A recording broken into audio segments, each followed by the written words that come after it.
nowadays a lot of people are so worried about what other people think. And do I see some nods? Do you guys agree? Raise your hand if you've ever been worried about even just your friend thinking, will she like what I wear today? Yeah? It's happened to all of us. We go, oh, if Stacy doesn't like this shirt that I got on sale for $10, I swear to God, like, oh, it's so cute, you know? But I feel like we overthink so much that we forget about who we are as people. And so a new mantra that I have decided to live by in life is to accept the past, to hope for the future, and to live in the now.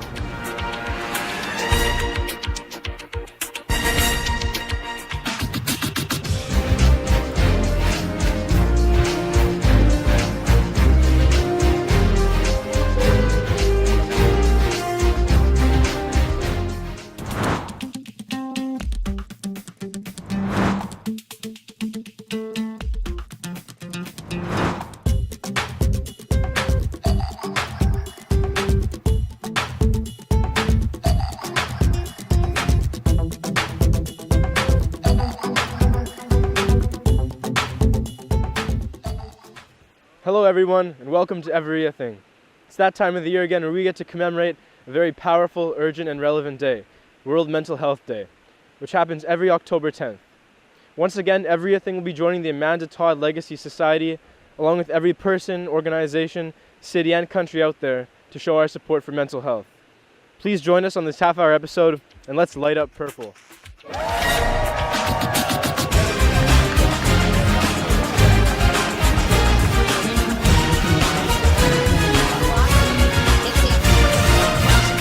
So thank you to each and every one of you for being here today. You've just seen some footage from Walk So Kids Can Talk, where Ria, our crew, our friends, and the Amanda Todd Legacy Society joined thousands in Vancouver to support youth mental health and anti-bullying. Walk So Kids Can Talk is held all over Canada as one of the many campaigns and fundraisers around us to show that no one is ever alone and that there is help to provide support to those who need it. We see many people who continue to go out there to share their stories and share their message of hope and inspiration, as we all know. Ria is among the strongest mental health advocates we have around us. I'm not gonna lie, high school was a difficult time for me. I mean, in high school it was very hard. I had to maintain my good grades. I had to try and fit in with all the cool kids. It was very hard for me to get a tweet back from One Direction. Life was very difficult as a teenager, but there were lots of really good things that also came with it too. I met amazing friends. I overcame my battles. I learned how to not burn my toast. And my sim had a better social life than I did, so that really gives me a lot of hope. We see the people who stay strong and overcome their struggles to tell their stories. On the other hand, we mourn for the people we lose to mental health illness every single day. May we find a strong message in this tragedy, and for those that are still fighting, to keep going and take help, because there is hope. Today, we return to this very same spot where kids walked so they could talk. We retrace those steps to see why we gather back here every year. This year, we're focusing on mental health awareness. We can take down the stigma that is preventing young people from seeking help and sharing their stories. So if you're struggling, know that you're not alone. If you've overcome a mental illness, share your story so others know that you can overcome any challenge. One story can save someone's life.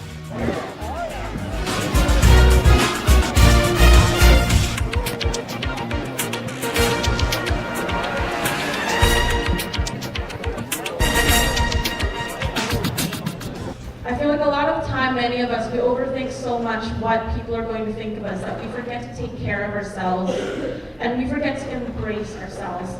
And that's what I've always been preaching everywhere I go, is to embrace your quirks.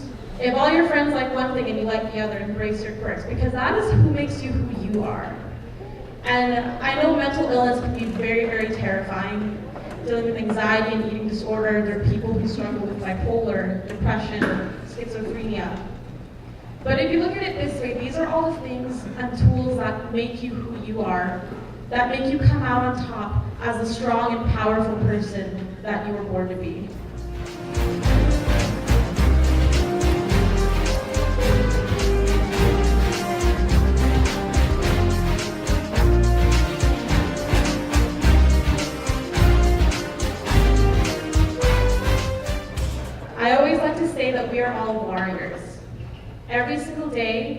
We work harder towards building a thicker armor. And even if we go through all these battles in the battlefield, we get these words thrown at us like knives and swords that cut so deep that we feel that pain even when it's gone.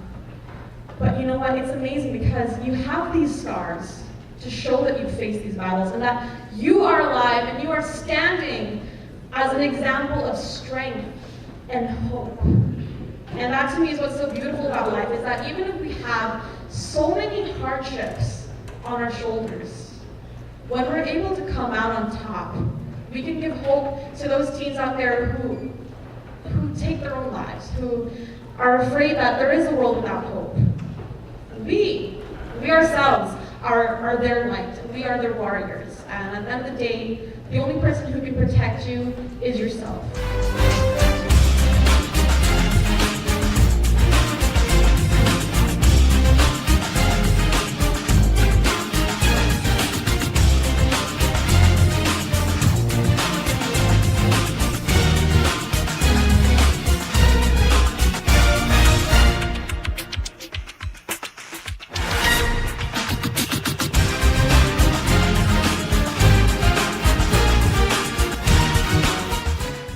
And it's okay not to be okay. That's the thing. It's okay if you're anxious. It's okay if you're not feeling the hottest. You know, it's fine. But know that you're not alone. You're never alone. And by helping yourself, you're helping one another. By speaking up about what you're dealing with, you are helping someone out there, whether it's someone who's next to you or someone in another country. As Ria says, it's definitely okay to not be okay. It's alright to talk about how you're feeling because you're not alone. There are people and organizations that can help you. Every year, more and more people are showing support for youth mental health, and among them are the royal couple, Prince William and Duchess Kate, who upon their visit to Vancouver on September 25th, mentioned youth mental health as among the top issues they wanted to look into here in Canada. And we couldn't agree more. The huge support that we are getting from Prince William and the Duchess of Cambridge, among many other people and organizations, is a validation of how mental health awareness has become an urgent and relevant issue, and each year we see more and more young people talking about their stories and sharing messages that we can all get strength and encouragement from. Today, we share a segment of Ria's participation as one of the members at the panel of CBC's Age of Anxiety Inspiration series held last October 2015.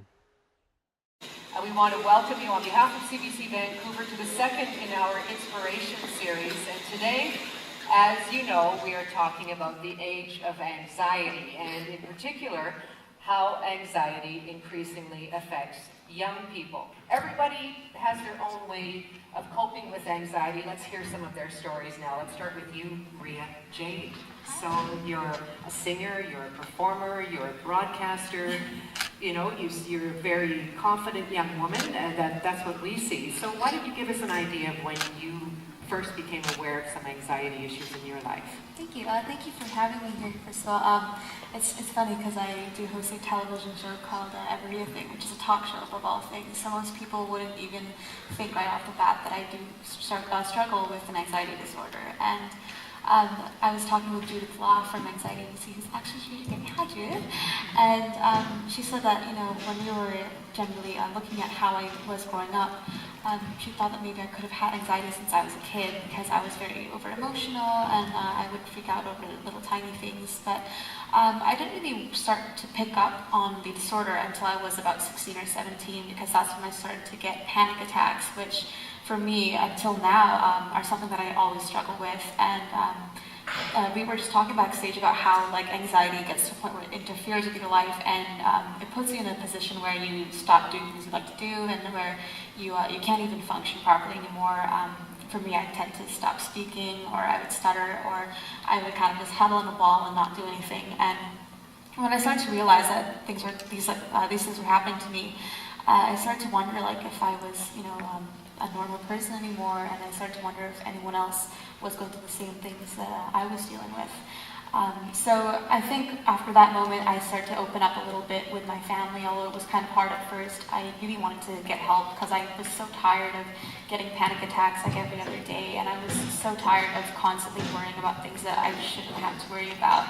And I think it's great that we're all here today to encourage others out there to get help as well, and to lessen the stigma that's placed on mental health, and to show people that there is light at the end of the road. So what kinds of things in your life then, you're saying, I got more upset about things that I shouldn't be getting upset about. So give me an example of that, and how it would play out and how it would turn into a panic attack for you. Growing up, I was bullied all throughout elementary school and high school, and that to me is one of my triggers, is the lack of social energy. And so I could be talking to someone and maybe they had a bad day and I didn't know, and maybe that's why they were acting a little off, and that would make me feel like it was my fault. Or I could simply be looking at an assignment at school, and I could know that deep inside I could do it, but because I would just look at it and just not want to continue trying, I would just give up on the question right away. I would start freaking out, and I would start thinking, oh my goodness, I'm going to fail, I'm going to have to repeat a year. And I would take a problem that's small and I would create a bigger problem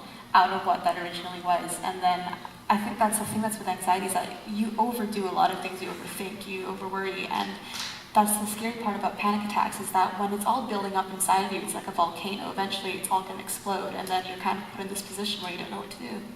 So you didn't know what to do. You started to talk to your family about it, and how did things progress from there in terms of actually getting a diagnosis and starting to deal with some of those issues? Yeah, from my family, I went on to seeing my family doctor and my school counselor, who to me was helpful because he actually directed me towards Anxiety BC and their app called MindShift. And I was able to use that to help me deal with it when I was on my own. And for me, it helped me a lot.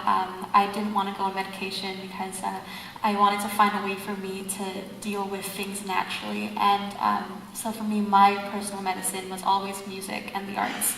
I love to write songs, and I love to paint and write stories. And so I would take any negative emotion that I was feeling, and I would use it as a positive outlet and try to take something that I felt like ruined me and turn it into something beautiful instead. And another thing is that on my TV show, eveRIAthing, we featured so many young people who are going out there doing things in their community. And that to me is what I love to do. I love to help people. And if there's any way that I can reach out, like especially like today, to reach out to people out there, especially, people who are my age, the youth, that are worrying about mental illness or anything in general, if I know that I can help someone out there and touch their lives in a positive way, then that helps me, and I think it also helps them. So you're still managing it. I mean, is it something that you're over? Was that then, or is it still part of every day, or potentially you think it could be just around the corner at any point?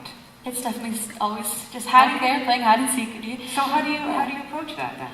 I think that for me, how I look at it is something that I don't think can be cured 100%, but there are ways that you can cope with it. And for me, what I try my best is to look at how I used to deal with things before, like holding things in and over worrying and trying to calculate all these crazy things, and trying to lessen it a bit. Try not to overthink every situation, try to be more relaxed. And because I do so many things, I sing, I do a talk show, and I had school too, I was also very stressed. So I try to also find time for myself to kind of just sit down and just listen to some music, or even meditate, go for a run, and find a way to just clear my head, because when I'm overthinking so much, everything just becomes a mess. And I think that's what's really been able to help me to deal with it until now. Well, I'm glad you brought up the MindShift app, and I'm glad to hear that it's been helpful for you, because we have one of the people who helped develop that app with us today. We'll hear a little bit more about that as just a very accessible tool. So that's great. Thanks very much for helping to set this up for us.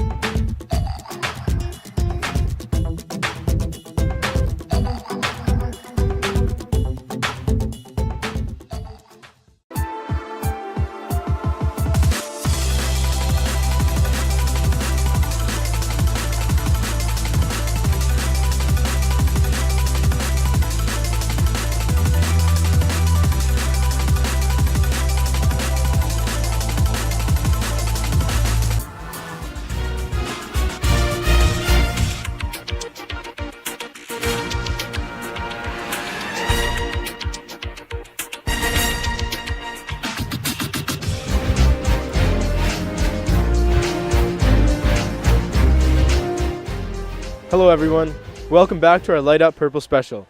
And I'm very excited to let you guys know that we are releasing for the very first time the new Snowflakes music video, which features many talented artists in our community.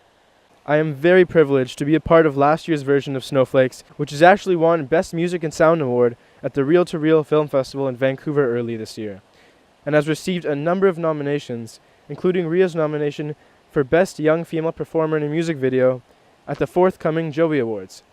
So I'm pretty stoked about what Ria has to come up with this year.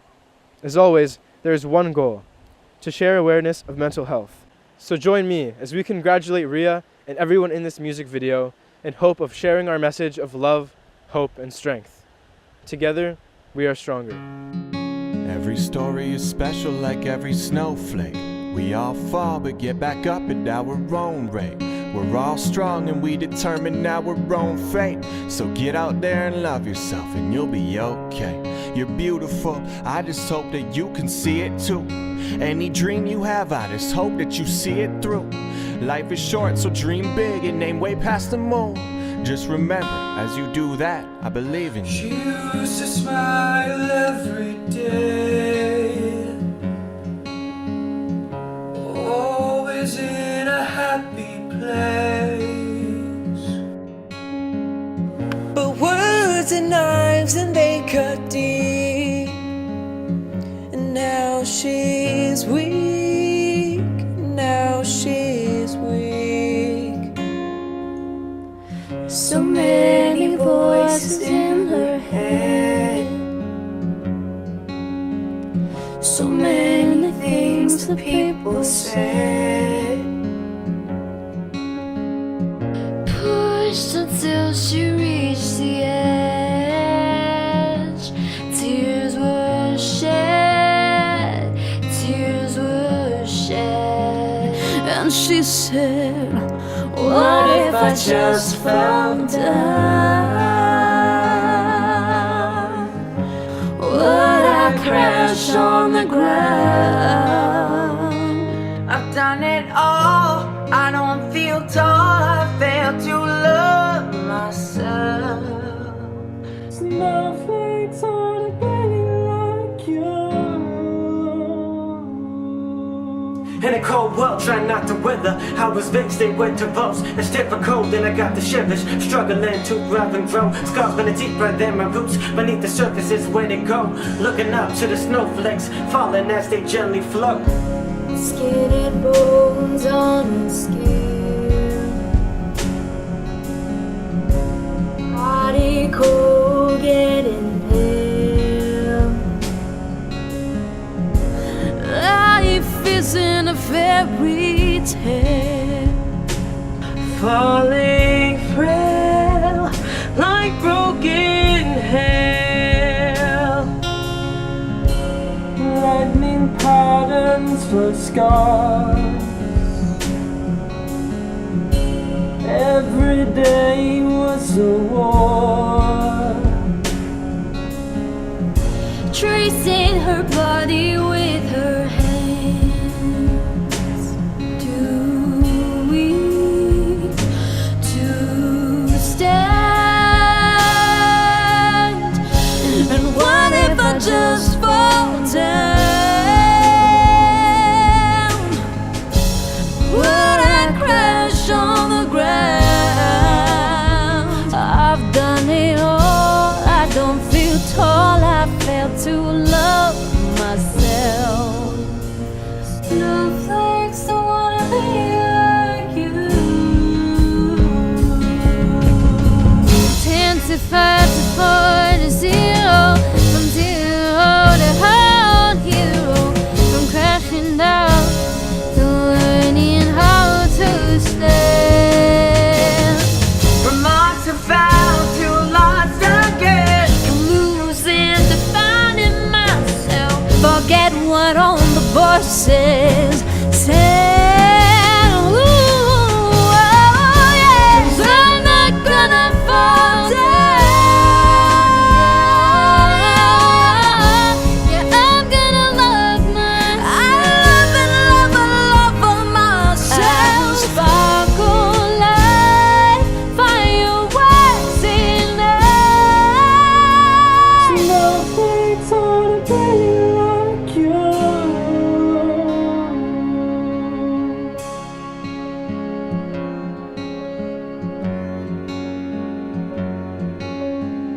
I wear my scars with pride.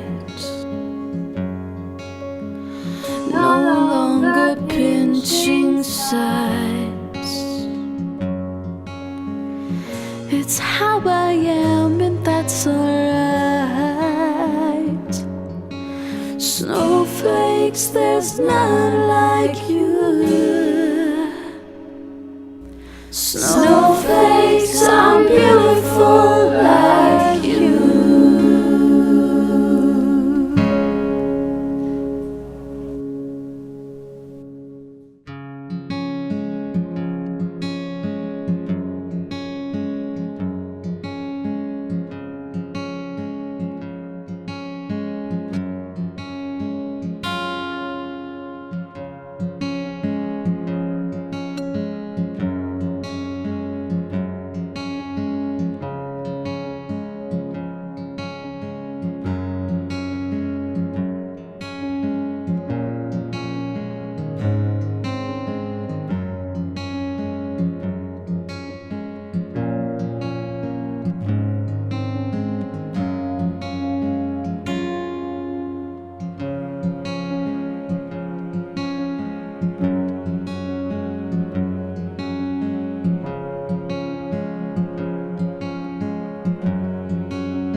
There is hope and there is help out there. Don't face your challenges alone, because sometimes it can be very difficult and you can't always find the answers yourself. Find help from somebody. You are not alone. And to the rest of us, let's not give up. The worst thing we can do is turn our back on someone who needs a helping hand. So let's spread the love and pass it on. This is Peter Bundic, your host for today's episode of eveRIAthing, and I want to wish you all an amazing week ahead and join you all to light up this world purple again. This is eveRIAthing signing out.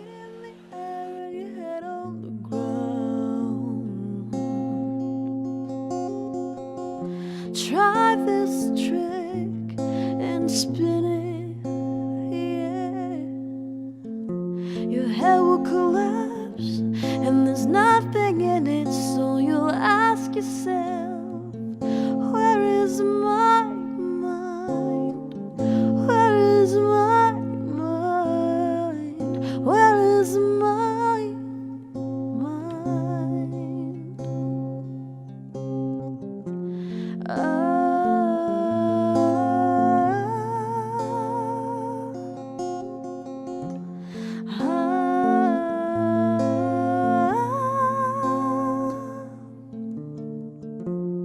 And I was swimming in the Caribbean.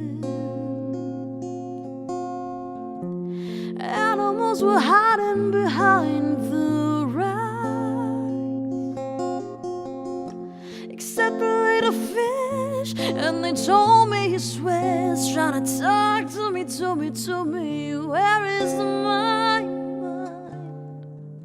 Where is my mind? Where is my mind?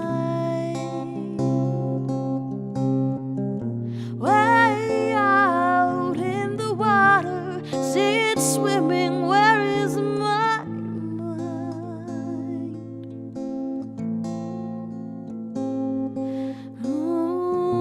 Way out in the water, see it swimming, where is my mind?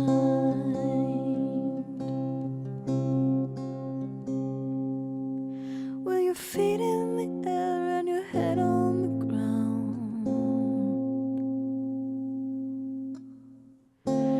Try this trick and spin it, yeah. Your hair will collapse and there's nothing in it, so you'll ask yourself,